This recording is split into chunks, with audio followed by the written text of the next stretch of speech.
नमस्कार, good morning times on अब भारत देख रहे हैं आप और आपके साथ मैं हूं दीपिका यादव। गुड मॉर्निंग, मैं हूं आपके साथ श्वेता श्रीवास्तव। तो देखिए आज का मौसम काफी ज्यादा अच्छा है क्योंकि गर्मी से राहत दिल्ली एनसीआर के लोगों को मिली है और ऐसे में फिट इंडिया का सुपरहिट बुलेटिन भी शुरू हो चुका है। काम काज को थोड़ी देर के लिए साइड में रख करके देश और दुनिया की हर खबर आप तक हम पहुंचाने के लिए हाजिर हैं। तो अगले 1 घंटे के लिए बने रहिए हमारे साथ।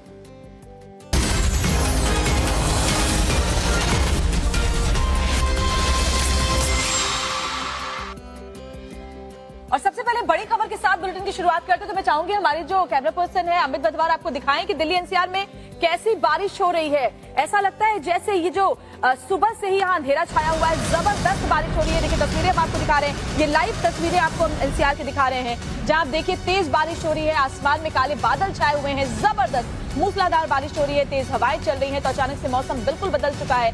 दिल्ली एनसीआर की ये तस्वीरें, ये लाइव तस्वीरें इस वक्त आपके सामने, बिजली भी कड़क रही है। देखिए आप जोरदार तरीके से बारिश इस वक्त दिल्ली और आसपास के इलाकों में हो रही है। मौसम विभाग ने पहले ही अनुमान जताया था कि ऐसी बारिश अब कुछ दिनों तक रह सकती है और ऐसे में आज सुबह से ही दिल्ली एनसीआर में इस तरह का मौसम का मिजाज बदला हुआ है। तो देखिए बीते कई दिनों से हम देख रहे थे कि भीषण गर्मी दिल्ली एनसीआर में पड़ रही थी, उमस भरी गर्मी पड़ रही थी।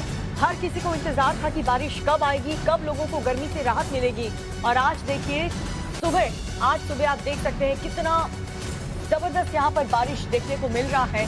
तेज हवाओं के साथ ये बारिश नजर आ रही है जिसमें गर्मी से तो राहत लोगों को मिली है लेकिन कई जगहों पर नुकसान भी पहुंचा है। ट्रैफिक की समस्या आज से शुरू हो चुकी है और साथ ही कई पेड़ों को भी नुकसान पहुंचा है। तो जबरदस्त बारिश हो रही है, सुबह में ही अंधेरा छाया हुआ है दिल्ली एनसीआर के मौसम में। मौसम विभाग ने पहले ही ये अनुमान जताया था कि दिल्ली एनसीआर समेत जो आसपास के और राज्य हैं वहां पर इस तरह की बारिश देखने को मिल सकती है। ऐसे में बड़ी खबर हम आपको बता रहे हैं, दिल्ली एनसीआर में जबरदस्त बारिश हो रही है और इस वक्त सुबह से ही आसमान में काले बादल छाए हुए हैं। तेज हवाएं और तेज बारिश से दिल्ली एनसीआर वालों को सुबह से ही दो चार होना पड़ रहा है।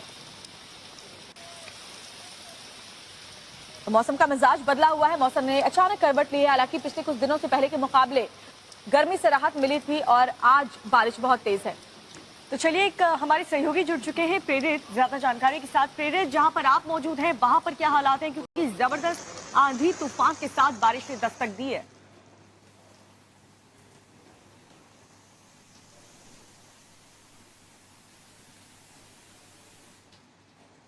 स्थिति जो अचानक से शनिवार की सुबह से देश की राजधानी दिल्ली में दिखाई पड़ी, कहीं न कहीं लोगों को भी एक बड़ी राहत देती हुई दिखाई पड़ रही है। क्योंकि जिस तरीके से बीते कुछ दिनों से दिल्ली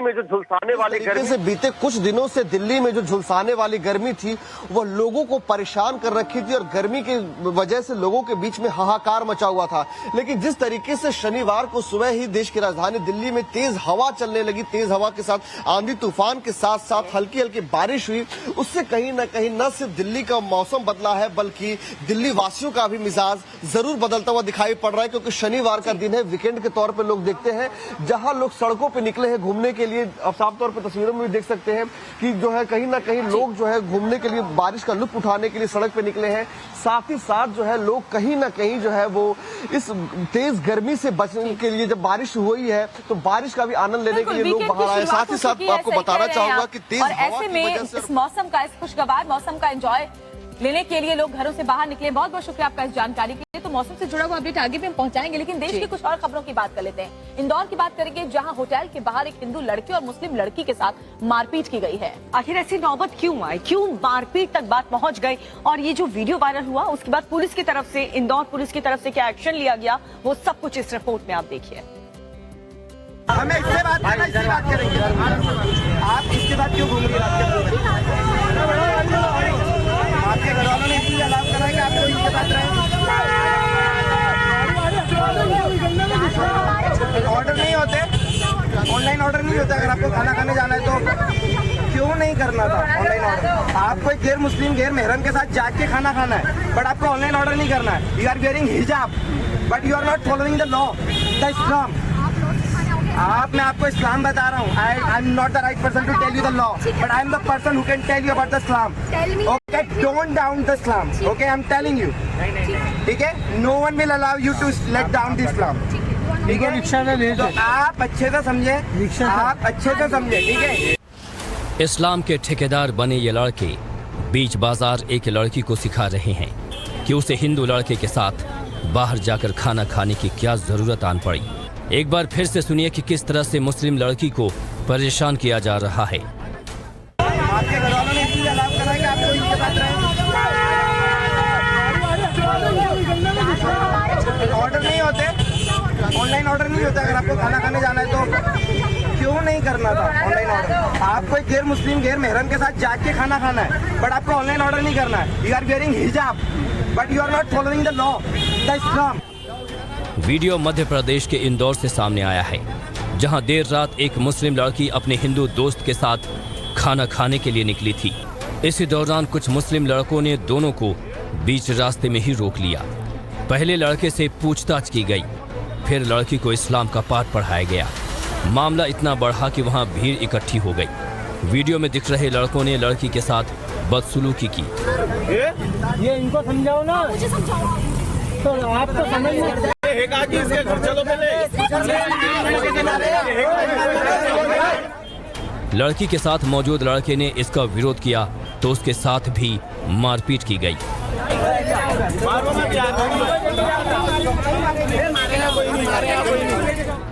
बीच बचाव करने आए लोगों को भी पीटा गया। लोगों ने वहां क्या कुछ देखा, सुनिए।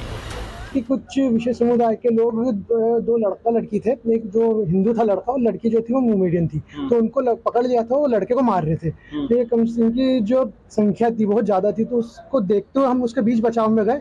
तो वहाँ पे जो 3-4 लोग थे, उनके हाथ में जो कुछ हथियार वगैरह थे, तो उसने उस हम पे वार कर दिया। इस पूरी घटना का वीडियो बनाया गया, वायरल किया गया। जैसे ही वीडियो सामने आया, पुलिस भी एक्शन में आ गई। मामले में 50 आरोपियों के खिलाफ केस दर्ज किया गया। युवक युवती को पीटने वाले 6 आरोपियों को गिरफ्तार कर लिया गया। पुलिस ने इसमें 307 का प्रकरण दर्ज कर लिया है और जितने भी आरोपी इसमें थे उनको नामजद किया जा रहा है। 7 आरोपी इसमें नामजद हो चुके हैं और 307 का प्रकरण थाना तुर्कों में पंजीबद्ध कर लिया गया है और जिस युवक ने चाकू से हमला किया था उसको पुलिस ने गिरफ्तार कर लिया है। उधर वीडियो देख सीएम शिवराज सिंह ने भी इस मामले में संज्ञान लिया है। उन्होंने वीडियो कॉन्फ्रेंसिंग के जरिए आरोपियों के खिलाफ कार्रवाई करने के निर्देश दिए। तो आखिर मजहब के नाम पर इतनी ज्यादा नफरत, एक तो धर्म के ठेकेदार किस तरीके की हरकत कर रहे हैं, दूसरी तरफ हम भाईचारे की बात कर रहे हैं, लेकिन ऐसी घटनाओं को देख करके लगता है हिंदू मुस्लिम के बीच दीवार खड़ी हो जाएगी। इंदौर के बाद रुक करेंगे प्रयागराज से एक दुखद खबर सामने आई है उसका। बिल्कुल, ट्रक और कार के बीच जबरदस्त टक्कर हो गई, जिसके बाद पूरे इलाके में चीख पुकार मच गई। कैसे ये सड़क हादसा हुआ, ये सब कुछ इस रिपोर्ट में। ट्रक और कार में जोरदार टक्कर हुई। हादसा इतना खतरनाक था कि 3 लोग बुरी तरह से घायल हो गए। जोरदार भिड़ंत की ये तस्वीरें प्रयागराज से सामने आई हैं, जहां क्राइम ब्रांच निरीक्षक चंद्रशेखर यादव अपने परिवार के साथ फिरोजाबाद से चंदौली जा रहे थे।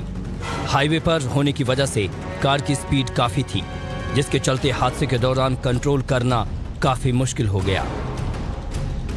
सामने से आ रही तेज रफ्तार की गाड़ी को डीसीएम की गाड़ी ने टक्कर मार दी, जिसके चलते गाड़ी का आगे का हिस्सा पूरी तरह से डीसीएम की गाड़ी में जा घुसा।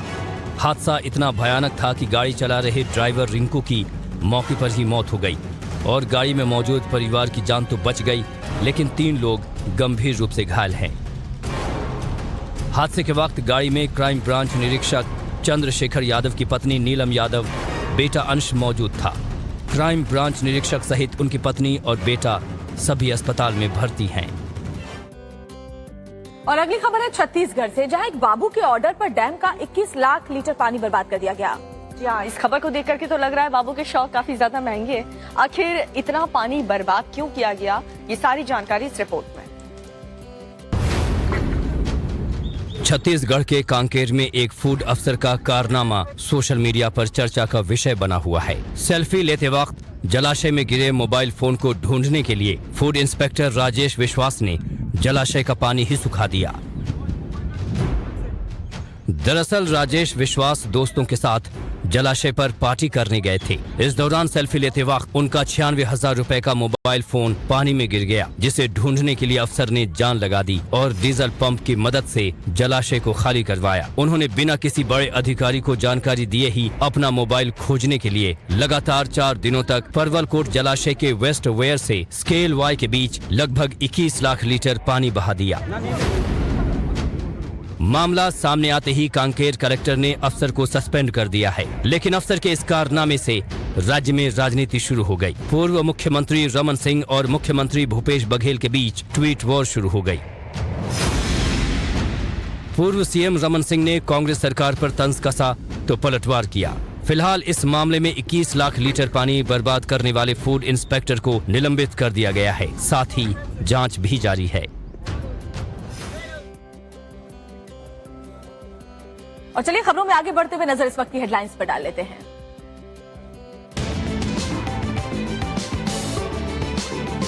दिल्ली एनसीआर में बदला मौसम का मिजाज, आंधी तूफान के साथ बारिश का दौर जारी, उड़ानों पर भी असर, कई इलाकों में विजिबिलिटी बेहद कम।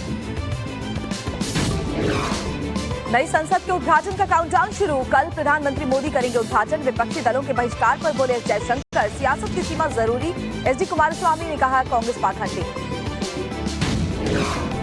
सेंगोल पॉलिटिक्स पर भड़के अमित शाह, बोले कांग्रेस को भारतीय परंपराओं से नफरत। कांग्रेस के जयराम रमेश ने कहा था आजादी के वक्त सेंगोल दिए जाने का कोई कागजी सबूत नहीं। मोदी सरकार के 9 साल पूरे, कांग्रेस ने पूछे 9 सवाल, लगाया आरोप पीएम मोदी ने देश को ढकेला पीछे। बीजेपी का कांग्रेस पर पलटवार, कांग्रेस की बुकलेट झूठ का पुलंदा। टेरर फंडिंग मामले में एनआईए ने यासिन मलिक के लिए मांगी सजाए मौत, दिल्ली हाईकोर्ट में सोमवार को सुनवाई। 2022 में एनआईए कोर्ट ने यासिन मलिक को सुनाई थी उम्र कैद की सजा। और हिंदू राष्ट्र के संकल्प से 2 कदम आगे निकले बाबा बागेश्वर, सूरत में कहा बहकाने नहीं आए हैं, जगाने आए हैं। गुजरात के लोग हो संगठित तो पाकिस्तान को भी बना देंगे हिंदू राष्ट्र।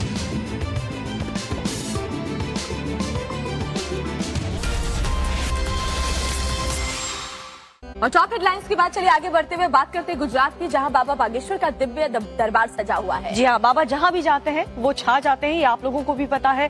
पर्ची निकाल करके दूसरों की परेशानियों का हल बताने वाले बाबा इन दिनों हिंदू राष्ट्र की मांग को लेकर के काफी ज्यादा चर्चा में। और जब वो गुजरात के सूरत पहुंचे, वहाँ पर भी उन्होंने हुंकार भरते हुए इस बार पाकिस्तान को हिंदू राष्ट्र बताने की मांग की है। आप भी सुनिए। बहकाने नहीं आए गुजरात वालों, हम तुम्हें जगाने आए हैं। बागेश्वर धाम के प्रमुख पंडित धीरेन्द्र शास्त्री का दिव्य दरबार इन दिनों सूरत में चल रहा है। लाखों की भीड़ बाबा को सुनने के लिए उमड़ रही है। लोग बाबा को जिस अंदाज के लिए पसंद करते हैं, बाबा भी उसी अंदाज में ताबड़तोड़ बयान देते हैं। इस बार भी बाबा ने हिंदू राष्ट्र को लेकर हुंकार भरी, लेकिन बाबा इस बार सीमा पार कर गए। उन्होंने कहा कि भारत क्या, हम पाकिस्तान को भी हिंदू राष्ट्र बना देंगे। उन्होंने कहा कि पाकिस्तान से पीओके संभल नहीं रहा है, लिहाजा पाकिस्तान अधिकृत कश्मीर को राम और हिंदुस्तान की जरूरत है।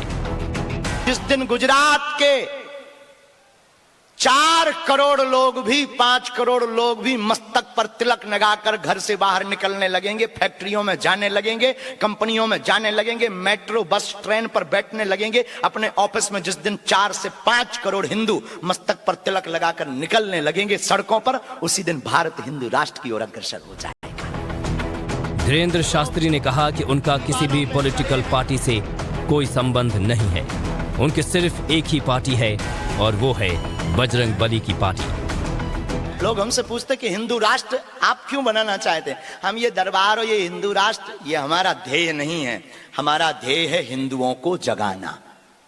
और एक और प्रार्थना करेंगे सूरत के लोगों से और गुजरात के लोगों से, हमें किसी भी पार्टी से ना जोड़ें। हमारी खुद की पार्टी है बजरंग बली की। हमारी प्रार्थना है, हम ना किसी पार्टी का सपोर्ट करते हैं और राजनेताओं से भी प्रार्थना है, हमारे पास सपोर्ट के उद्देश्य से आना भी मत। हनुमान जी की कृपा पाना है तो आना। मंच से पंडित धीरेन्द्र शास्त्री ने धर्मांतरण कराने वालों को भी आड़े हाथों लिया।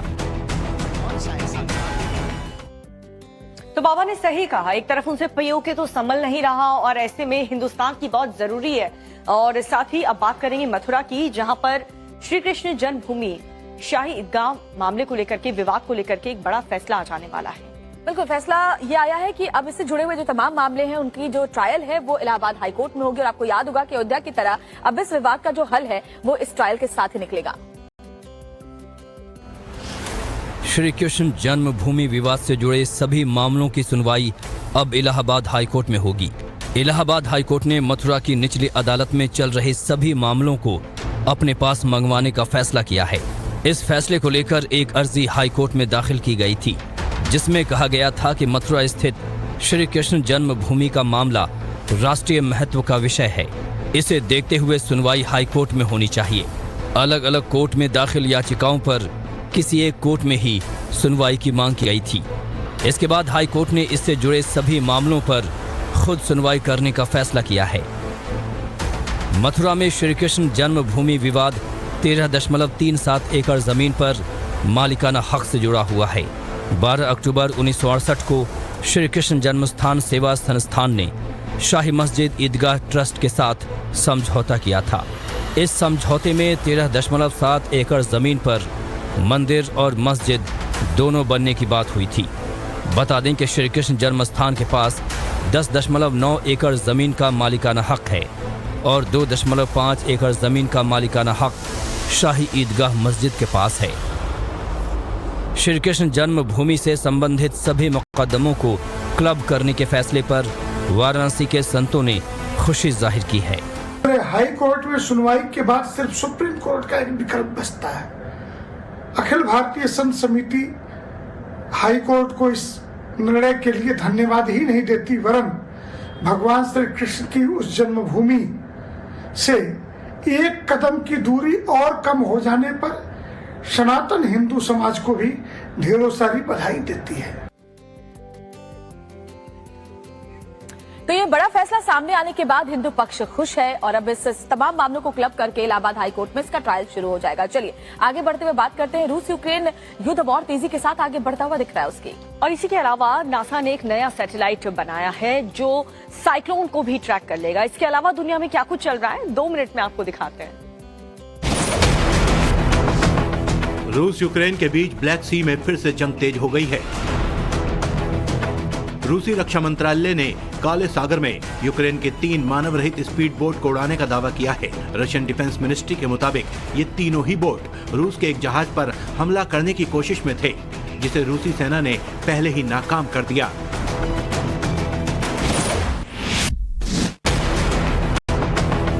यूक्रेन ने रूस पर एक बार फिर डेनिप्रो के रिहायशी इलाकों में हमला करने का आरोप लगाया है। यूक्रेन के मुताबिक रशियन आर्मी ने एक क्लिनिक पर हमला किया, जिसमें एक शख्स की मौत हो गई, जबकि 2 बच्चे समेत 16 लोग गंभीर रूप से घायल हो गए। बता दें कि यूक्रेन के आरोप पर क्रेमलिन की तरफ से अब तक कोई जवाब नहीं आया है।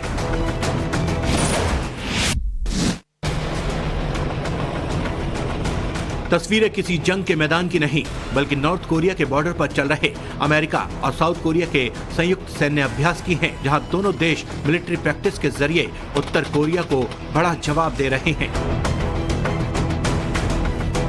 और आक्रामक रवैये से बाज आने का मैसेज दे रहे हैं।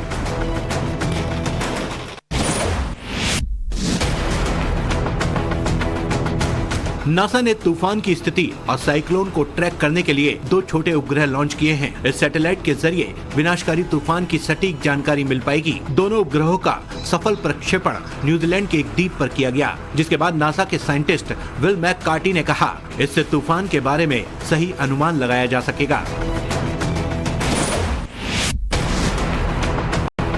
भीषण आग की ये तस्वीर कनाडा के मॉन्ट्रियल की है, जहां एक ऐतिहासिक इमारत आग की तेज लपटों में घिर गई, जिसके बाद आसपास दहशत मच गई। घटना की जानकारी मिलते ही फायर ब्रिगेड की टीम मौके पर पहुंची और कई घंटों की कड़ी मशक्कत के बाद आग पर काबू पा लिया। आग इतनी भयंकर थी कि इसे काफी दूर से ही देखा जा सकता था।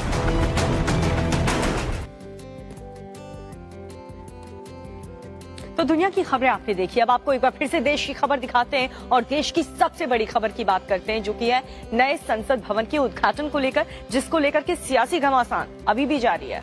कल इसका उद्घाटन होना, लेकिन इससे पहले जो वीडियो सामने आया है उसे देखकर आपका जो सीना है गर्व से चौड़ा हो जाएगा। जी हाँ, हर भारतवासी इसे देखकर खुश है, क्योंकि लोकतंत्र के मंदिर का नया स्वरूप देखकर ऐसा लगता है कि दुनिया में शायद ही कहीं ऐसा संसद हो। नया संसद भवन भव्य है, अद्भुत है। लोकतंत्र का नया मंदिर बेहद ही खूबसूरत है। नए संसद भवन के उद्घाटन में अब करीब 24 घंटे का समय रह गया है। इस बीच लोकतंत्र के नए मंदिर का वीडियो सामने आया है। ये वीडियो 1 मिनट 48 सेकंड का है। वीडियो में लोकसभा और राज्यसभा समेत पूरे संसद परिसर को दिखाया गया है। वीडियो में देखा जा सकता लगता है कि संसद भवन का प्रवेश द्वार बेहद ही भव्य है। द्वार पर बड़े बड़े अक्षरों में सत्यमेव जयते लिखा है, जबकि ड्रोन शॉट्स के जरिए संसद भवन के शिखर पर राष्ट्रीय प्रतीक अशोक स्तंभ के शेर को लगाया गया है। वीडियो में संसद की नई पुरानी दोनों बिल्डिंग दिखाई दे रही है, जबकि संसद भवन के अंदर का नजारा भी देश को गौरवान्वित करने वाला है। लोकसभा और राज्यसभा की डिजाइन में ज्यादा अंतर नहीं है। यहाँ सांसदों के सामने बड़ी बड़ी 2 स्क्रीन लगी हैं और सामने स्पीकर के बैठने की जगह है। नए संसद भवन में तमाम तरह की खूबियां हैं। भवन में ज्ञान द्वार, शक्ति द्वार और कर्म द्वार के नाम से 3 प्रवेश द्वार बनाए गए हैं। संसद भवन के उद्घाटन के मौके पर केंद्र सरकार की ओर से 75 रुपए का विशेष सिक्का भी जारी किया जाएगा।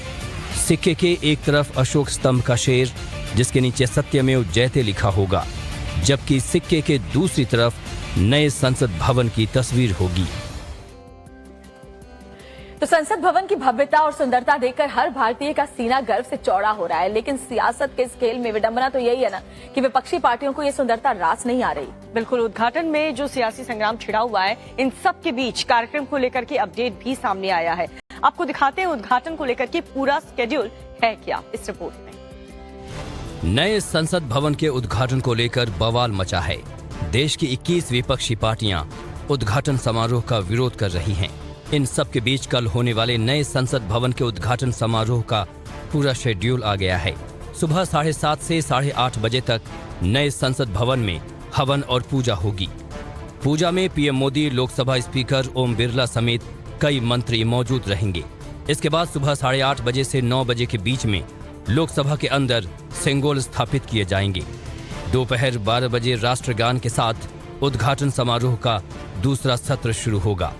इस मौके पर 2 लघु फिल्मों की स्क्रीनिंग होगी, जिसके बाद राष्ट्रपति और उपराष्ट्रपति का संदेश पढ़ा जाएगा। इस दौरान विपक्ष के नेताओं और लोकसभा स्पीकर का संबोधन होगा। अंत में प्रधानमंत्री नरेंद्र मोदी संबोधन के बाद नए संसद भवन का उद्घाटन करेंगे। नए संसद भवन पर छिड़े रार के बीच उमर अब्दुल्ला ने विपक्षी एकता को तगड़ा झटका देते हुए ट्वीट कर नए संसद भवन की तारीफ की है। उन्होंने लिखा है, नया संसद भवन स्वागत करने योग्य है। हम में से बहुत से लोग नए और बेहतर संसद भवन की जरूरत के बारे में अक्सर बातें किया करते थे। नया संसद भवन भव्य दिखती है। दूसरी ओर कर्नाटक के पूर्व सीएम HD कुमारस्वामी ने भी नए संसद भवन के उद्घाटन समारोह का विरोध करने वाली कांग्रेस की आलोचना करते हुए इस विरोध को कांग्रेस का पाखंड बताया है। तो नए संसद भवन के उद्घाटन को लेकर के 21 ऐसी विपक्षी पार्टियां हैं जिन्होंने इसका विरोध किया है, लेकिन सबसे हैरान कर देने वाली बात श्वेता यह है कि कांग्रेस पार्टी, जिन्होंने सेंगोल का भी विरोध किया। और यही सबसे बड़ा सवाल है कि आखिर कांग्रेस इसका विरोध क्यों कर रही है। और इस बीच कांग्रेस की झूठ का पर्दाफाश भी हुआ है, क्योंकि 1947 का एक ऐसा दस्तावेज सामने आया है जिसको आप जब इस रिपोर्ट के जरिए देखेंगे और समझेंगे तो खुद ये समझ जाएंगे कि ये सेंगोल सिर्फ एक छड़ी है या ऐतिहासिक है। 5 फीट लंबा सोने और चांदी से बना एक ऐसा राजदंड जिस पर देश में सियासी घमासान मचा है। नए संसद भवन के साथ सेंगोल पर मचे संग्राम के बीच कल नए संसद के उद्घाटन से पहले इसे लोकसभा में स्थापित किया जाएगा। अशोक स्तंभ के तरह ही राजदंड यानी सेंगोल को देश का राष्ट्रीय पहचान बताया जा रहा है। सेंगोल पर जारी सियासत के बीच कांग्रेस नेता जयराम रमेश ने दावा करते हुए राजदंड को सत्ता हस्तांतरण का प्रतीक मानने से इनकार कर दिया है। जयराम रमेश का कहना है कि राजदंड के बहाने बीजेपी तमिलनाडु की राजनीति को साधने की कोशिश कर रही है। इस बीच सेंगोल से जुड़े ऐसे दस्तावेज भी सामने आए हैं जिससे नेहरू को सौंपे गए सेंगोल की सच्चाई भी सामने आ गई है। ये दस्तावेज 1947 के हैं, जिसमें अंग्रेजों द्वारा पंडित जवाहरलाल नेहरू को सत्ता हस्तांतरण के तौर पर सेंगोल सौंपे जाने का जिक्र है। टाइम्स नाउ नव भारत को मिले दस्तावेज से खुलासा होता है कि सेंगोल सत्ता हस्तांतरण के प्रतीक से जुड़ा था। जो कॉलोनियल माइंडसेट में अभी भी लिप्त हैं, जिनके लिए राजनीति का मतलब परिवार नीति है, वो ट्रांसफर ऑफ पावर के इस सिंबल को भारत की संवैधानिक धरा पर क्या ये सिंबल विशेषता रखता है, इसको और न्याय संगत तरीके से इतिहास के इस पन्ने को वर्तमान में उजागर करने की सरकार के प्रयास के ऊपर राजनीति करेंगे, ये उनका स्वभाव है, ये उनका अधिकार है। दस्तावेज के मुताबिक कांग्रेस की ओर से बोला गया झूठ सबके सामने आ चुका है। अंग्रेजी दस्तावेज में साफ साफ इस बात का जिक्र है कि जवाहरलाल नेहरू को सेंगोल सौंपना सत्ता के हस्तांतरण का ही प्रतीक था। अब देखना यह है कि कांग्रेस पार्टी सेंगोल को अंग्रेजों की ओर से दिया गया गिफ्ट बताने के लिए और कितने झूठ बोलेगी। तो संसद, सेंगोल और सियासी संग्राम के बीच प्रधानमंत्री नरेंद्र मोदी के कार्यकाल ने 9 साल पूरे कर लिए हैं और इसे यादगार बनाने के लिए बीजेपी ने एक मेगा प्लान तैयार किया है। जी हाँ, और इसी रिपोर्ट के जरिए हम आपको बीजेपी का वो मेगा प्लान बताएंगे जिसके जरिए प्रधानमंत्री मोदी और केंद्र सरकार के जो मंत्री हैं वो जनता के बीच जाएंगे और एक अभियान चलाएंगे। 26 मई 2014 ये वही दिन था जब पीएम मोदी ने देश के प्रधानमंत्री के रूप में पहली बार शपथ ली थी। मोदी सरकार को 9 साल पूरे हो गए हैं। इन 9 सालों के सफर को यादगार बनाने के लिए भारतीय जनता पार्टी ने एक मेगा प्लान बनाया है। केंद्र सरकार के कामकाज और 9 साल की उपलब्धियों को जनता तक पहुंचाने के लिए बीजेपी आज से 30 मई तक 35 शहरों में प्रेस कॉन्फ्रेंस करेगी। आज बीजेपी अध्यक्ष जेपी नड्डा मोदी सरकार के 9 साल पूरे होने पर प्रेस कॉन्फ्रेंस करेंगे। 30 मई को प्रधानमंत्री नरेंद्र मोदी एक बड़ी रैली को संबोधित करेंगे। इस रैली के जरिए पीएम मोदी बीजेपी के संपर्क से समर्थन कार्यक्रम की शुरुआत करेंगे। 30 मई से शुरू होने वाला बीजेपी का ये विशेष संपर्क अभियान 30 जून तक चलेगा। इस दौरान बीजेपी देश भर में 51 बड़ी रैलियां करेगी, जिसमें करीब 10 रैलियां खुद पीएम मोदी करेंगे, जबकि गृह मंत्री अमित शाह, राजनाथ सिंह, योगी आदित्यनाथ, हिमंता बिस्वा शर्मा, स्मृति ईरानी और अन्य बड़े नेता भी देश भर में अलग अलग जगहों पर रैलियों को संबोधित करेंगे। बीजेपी की सोशल मीडिया टीम ने भी व्यापक कैंपेन की योजना बनाई है। नरेंद्र मोदी सरकार के 9 सालों के कामकाज के प्रचार के लिए बीजेपी ने हिंदी, अंग्रेजी के अलावा राज्यों की भाषाओं में प्रचार की योजना बनाई है। बीजेपी की आईटी सेल ने इसके लिए 9 साल की उपलब्धियों वाला कंटेंट अलग अलग भाषाओं में तैयार किया है। इसके लिए बीजेपी अपने राज्यों के IT cell, social media influencer, राष्ट्रीय और प्रादेशिक सोशल मीडिया हैंडल और प्रॉपर्टीज के जरिए एक साथ एक कंटेंट जनता तक पहुंचाएगी। बीजेपी सूत्रों का कहना है कि इन 30 दिनों में रोजाना नया कंटेंट सोशल मीडिया के जरिए जनता तक पहुंचाया जाएगा। तरफ मोदी सरकार के 9 साल पूरे हुए हैं और दूसरी तरफ कांग्रेस पार्टी कहां पीछे रहने वाली थी। कांग्रेस पार्टी ने भी इसी मौके पर 9 सवाल खड़े कर दिए। और इसके अलावा दिल्ली के मुख्यमंत्री अरविंद केजरीवाल ने प्रधानमंत्री नरेंद्र मोदी को क्यों लिखा है खत, ये सब कुछ आपको दिखाते हैं 2 मिनट के सेगमेंट में।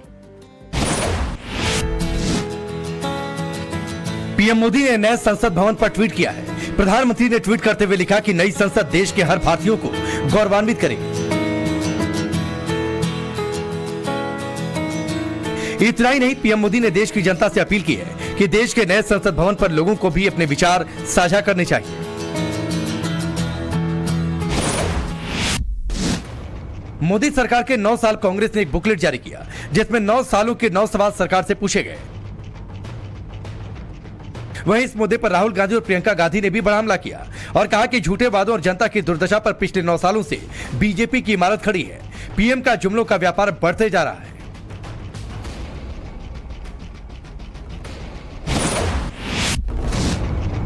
कांग्रेस का बुकलेट का जवाब देने में बीजेपी भी पीछे नहीं रही। पार्टी नेता रविशंकर प्रसाद ने कांग्रेस के डॉक्यूमेंट को झूठ का पुलिंदा करार दिया और कहा कि ये जो 9 सवाल हैं वो सिर्फ सवाल नहीं बल्कि ये बताता है कि पीएम मोदी से कांग्रेस कितनी नफरत करती है।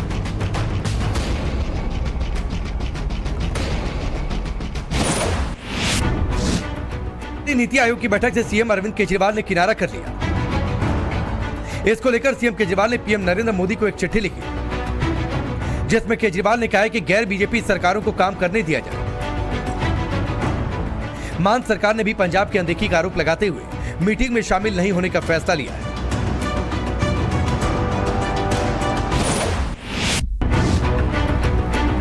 दिल्ली में अफसरों के ट्रांसफर पर उपराज्यपाल ने बिना नाम दिए सीएम अरविंद केजरीवाल पर निशाना साधा। एलजीबीके सक्सेना ने अधिकारियों को आदेश देते हुए कहा वो दिल्ली में बिना डरे किसी काम को पूरा करें। आपको किसी के दबाव में आकर काम करने की बिल्कुल जरूरत नहीं है। हम हर समय आपके साथ खड़े हैं, आपको कोई हाथ तक नहीं लगा सकता।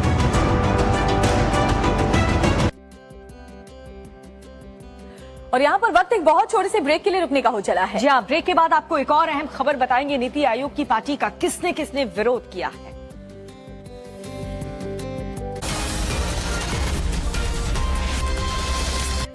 और ब्रेक के बाद एक बार फिर से आप सभी का स्वागत है। खबर नीति आयोग की बैठक को लेकर के, जिसमें सत्ताधारी पार्टी और विपक्षी पार्टियों के बीच भी घमासान मचा हुआ है। जी हाँ, खबर यह है कि वो पार्टियां जो कि संसद के उद्घाटन का विरोध कर रही हैं, उनमें से ज्यादातर पार्टियों ने नीति आयोग की पार्टी का भी विरोध करना शुरू कर दिया है। देखिए पूरी खबर क्या है इस रिपोर्ट में।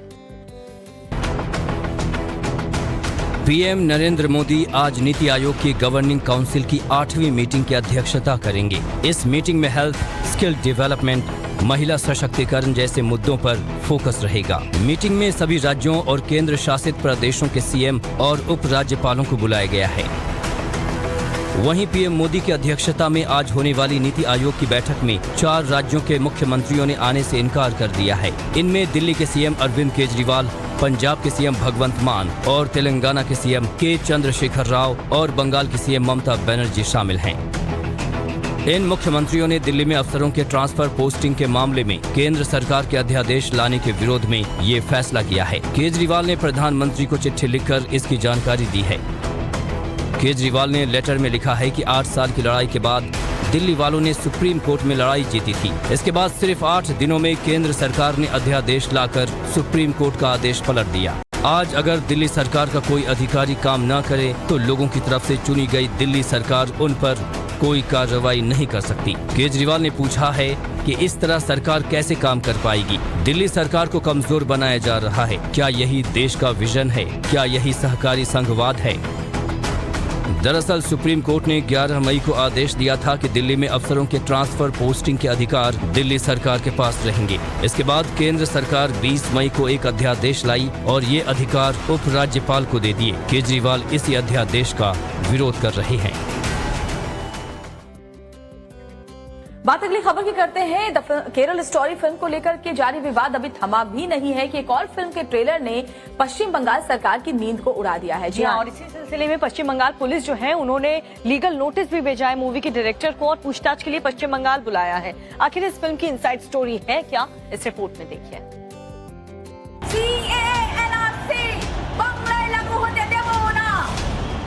सच्ची घटनाओं पर बेस्ड बताई जा रही Hindi film the diary of West Bengal का ट्रेलर रिलीज होते ही विवादों में आ गया है। फिल्म के डायरेक्टर को पश्चिम बंगाल पुलिस ने लीगल नोटिस भेजा है और उन्हें पूछताछ के लिए बुलाया है। ये फिल्म वेस्ट बंगाल के कट्टरपंथी संगठन रोहिंग्या मुस्लिमों पर बेस्ड बताई जा रही है। डायरेक्टर को वेस्ट बंगाल के एमहर्स्ट पुलिस स्टेशन में पूछताछ के लिए सीआरपीसी की धारा 41A के तहत नोटिस भेजा गया है।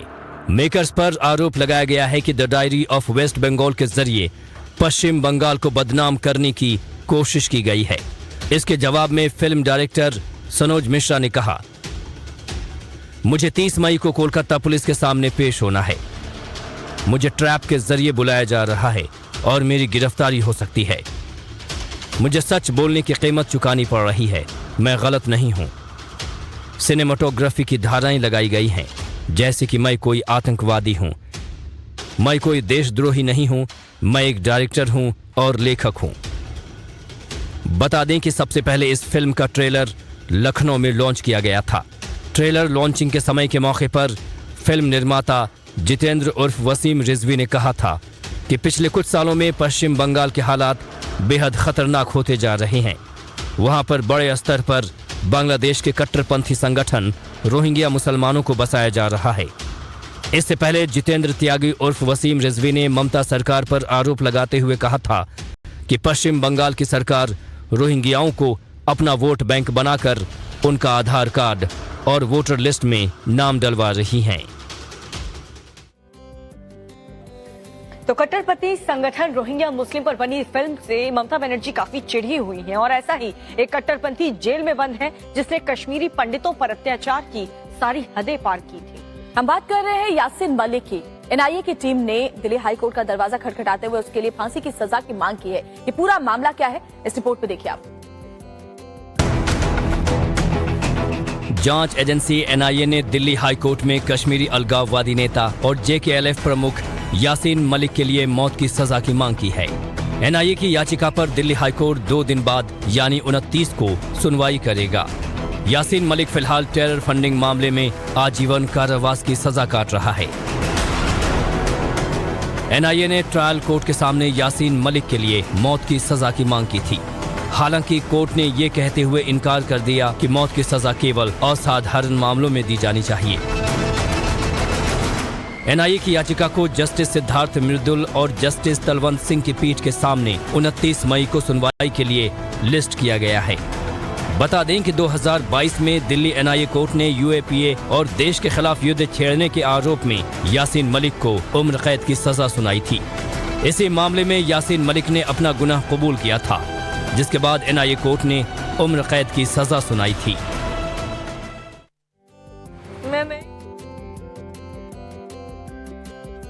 आगे बढ़ते हुए बात करते हैं उस कॉमेडी की, वो कॉमेडी सर्कस की जो फिलहाल पाकिस्तान में चल रहा है। कई दिनों से पिछले पाकिस्तान में हालात ऐसे ही बने हुए हैं। जी हाँ, और देखिए खुद को हीरो बताने वाले पाकिस्तान के इमरान खान, जब उनकी गिरफ्तारी हुई थी उनका मेडिकल भी हुआ था। अब उस मेडिकल की रिपोर्ट सामने आ चुकी है। क्या है इस रिपोर्ट में, आप भी देखिए। पाकिस्तान के नियाज़ी खान नौजवानों की बात करते हैं, अवाम की तरक्की की बात करते हैं, युवाओं को नौकरी रोजगार देने की बात करते हैं, लेकिन सच्चाई उससे उलट है। बड़ी बड़ी बातें करना और डिंगे हाँकने में इमरान खान का कोई सानी नहीं है।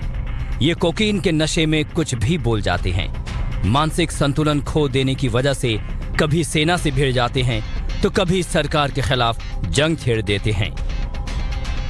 इमरान नशेड़ी हैं, मानसिक संतुलन बिगड़ा हुआ है, ऐसा हमारा कहना नहीं है, बल्कि ये खुलासा इमरान खान के मेडिकल रिपोर्ट से हुआ है। इन जनाब का यूरिन सैंपल भी लिया गया। अब तक पूरा तनासुब नहीं आ जाता, वो रिपोर्ट मैं आज आपसे शेयर नहीं करता, लेकिन इनिशियल रिपोर्ट के मुताबिक इसमें टॉक्सिक चीजें, जिनमें शराब और कोकेन का बेदरेग इस्तेमाल। 9 मई को गिरफ्तारी के बाद इमरान खान का PIMS अस्पताल में मेडिकल हुआ था। ये मेडिकल रिपोर्ट उस दौरान ही तैयार की गई थी। उस रिपोर्ट के आधार पर पाकिस्तान सरकार अब इमरान खान को मानसिक अनफिट बताने में जुट गई है।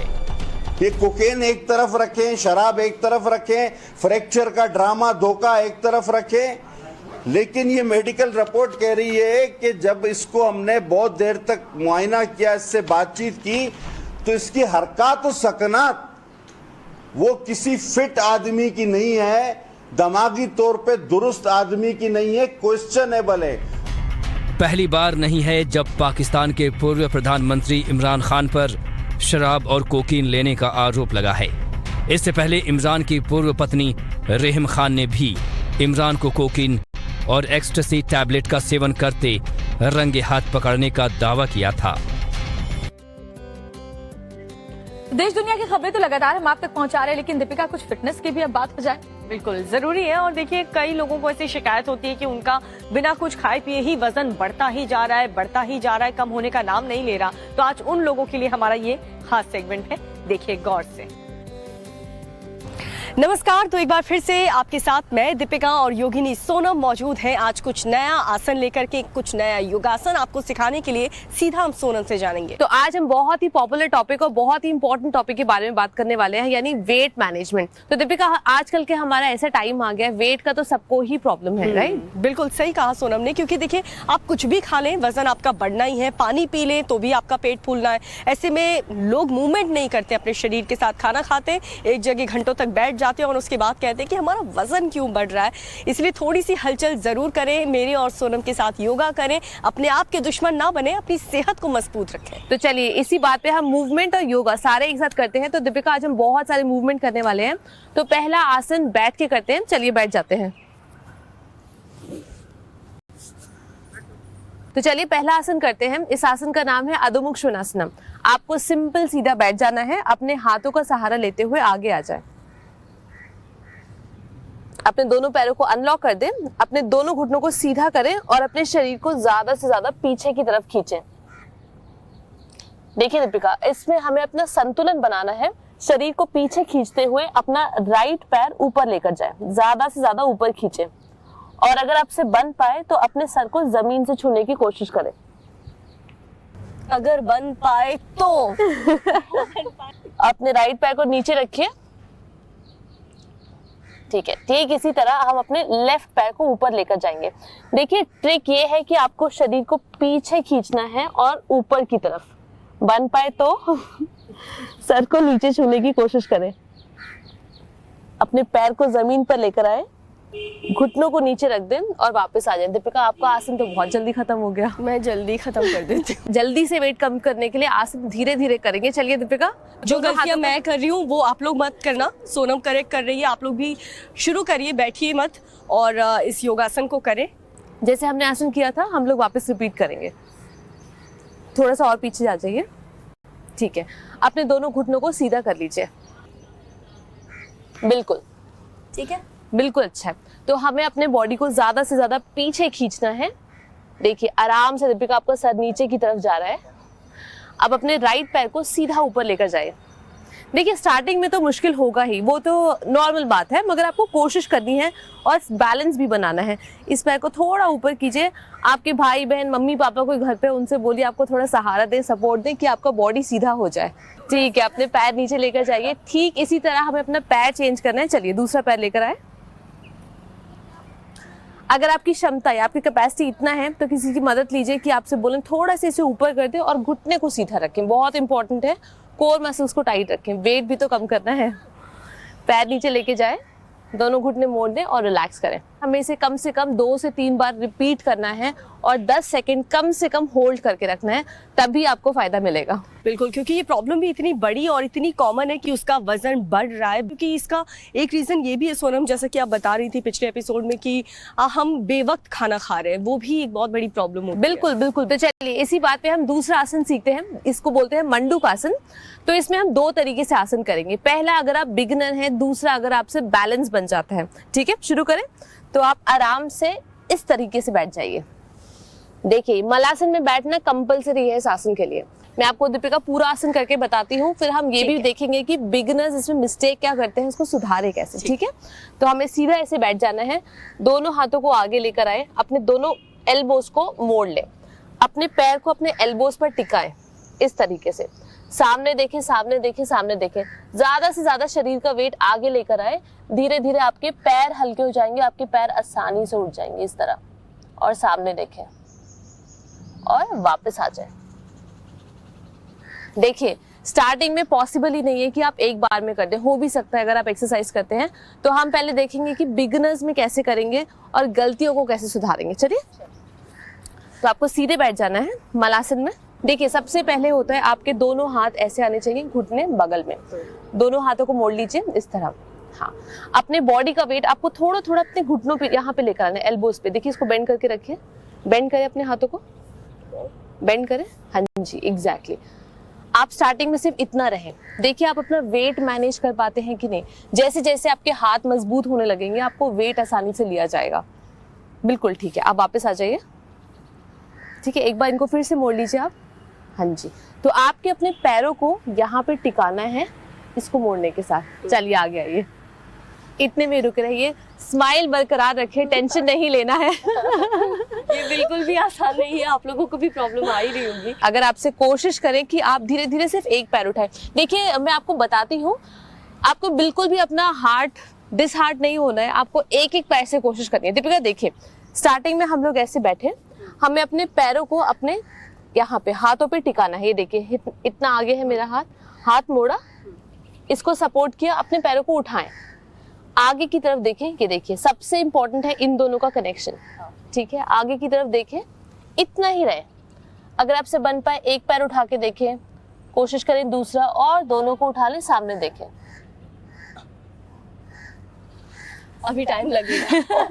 बिल्कुल, तो ये आसन आप जरूर प्रैक्टिस करें। इसके अलावा हम सोनम से जानते हैं कि अपने वजन को कम करने के लिए, अपने फिटनेस को और अच्छा करने के लिए तीसरा आसन कौन सा? देखिए तीसरा आसन करते हैं कि आप को वेट तो कम करेगा, साथ साथ कोर को भी बहुत अच्छा करेगा। इसको बोलते हैं चक्रासना। सीधे बैठ जाइए, अपने दोनों पैरों को आगे लेकर आ जाएं और अपनी पीठ के सहारे आप लेट जाएं। अपने दोनों पंजों को पीछे खींच लीजिए ऐसे। हाँ जी, अपने शरीर को थोड़ा सा ऊपर उठा लीजिए, अपने दोनों हाथों को फोल्ड करके कंधों के नीचे रख लीजिए। बिल्कुल। अब आप एक बार देख लीजिए मुझे, आपको 1 2 3 अपने शरीर को ऊपर लेकर जाना है, ठीक है? जैसे 1 2 3 ऊपर, 1 2 3। मैं वापस आ जाऊं आपको देखने के लिए। देखिए दीपिका ने कितना अच्छा आसन किया है, वेरी गुड। सांस छोड़ते हुए धीरे धीरे नीचे आ जाए, अपने दोनों पैरों को सीधा कर लें। देखिए जब भी चक्रासन करते हैं, फिर बैक बेंडिंग करते हैं, बहुत इंपॉर्टेंट है कि आप एक काउंटर पोज करिए ताकि आपका स्पाइन अच्छा रहे। चलिए दीपिका काउंटर पोज करते हैं। आप लेट जाइए, दोनों घुटनों को इस तरह मोड़ लीजिए, दोनों घुटनों को आपने पकड़ा। आप साइड से भी पकड़ सकते हैं, आपकी क्षमता पे अनुसार। आप अपने पैरों को अपने सर के पास लेकर आए और घुटनों से सर को छू ले। कम से कम 10 सेकंड इसमें रहें और वापस आ जाए। दोनों पैरों को सीधा कर लीजिए और वापस अपने योगा मैट पे उठ के बैठ जाइए।